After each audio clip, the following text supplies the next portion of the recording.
বাংলাদেশের সাবেক প্রধানমন্ত্রী স্বৈরাচার শেখ হাসিনা ভারত থেকে দেশবাসী এবং তার দলীয় নেতাকর্মীদের উদ্দেশ্যে একটি খুদে বার্তা পাঠিয়েছেন। সেই খুদে বার্তাটি হুবহু আপনাদেরকে পড়ে শোনাচ্ছি।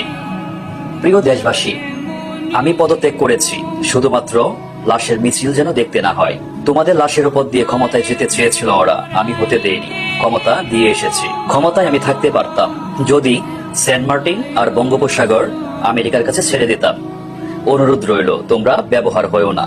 আমি বলে এসেছি, আমার সোনা সন্তানদের যারা লাশ করে ঘরে ফিরিয়েছে তাদের জন্য বিচার করা হয়। হয়তো আজ আমি দেশে থাকলে আরো প্রাণ জড়ত, আরো সম্পদ ধ্বংস হতো। আমি নিজেকে সরিয়ে নিয়েছি, তোমাদের জয় দিয়ে এসেছি। তোমরা ছেলে আমার শক্তি, তোমরা আমাকে চাওনি। আমি নিজেই তখন চলে এসেছি, পদত্যাগ করেছি।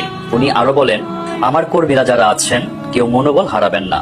আওয়ামী লীগ বারবার উঠে দাঁড়িয়েছে, আপনারাই দাঁড় করিয়েছেন, আশাহত হবেন না। আমি শীঘ্রই ফিরবো ইনশাআল্লাহ।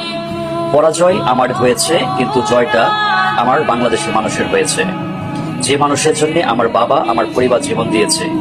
খবর পেয়েছি ইতিমধ্যে অনেক নেতাকর্মীকে হত্যা ও বাড়ি ঘরে ভাঙচুর, অগ্নিসংযোগ করেছে। আল্লাহ অবশ্যই আমাদের সহায় হবেন।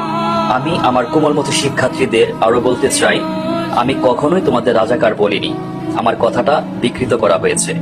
ওই দিনের সম্পূর্ণ ভিডিও তোমাদের দেখার অনুরোধ রইল। তোমাদের বিপদগ্রস্ত করে একদল তার সুবিধা নিয়েছে। তোমরা ঠিকই তা একদিন অনুধাবন করতে পারবে বলে আমার বিশ্বাস। ভালো থেকো আমার দেশের মানুষ, ভালো রেখো আমার সোনার বাংলাকে। জয় বাংলা, জয় বঙ্গবন্ধু শেখ হাসিনা।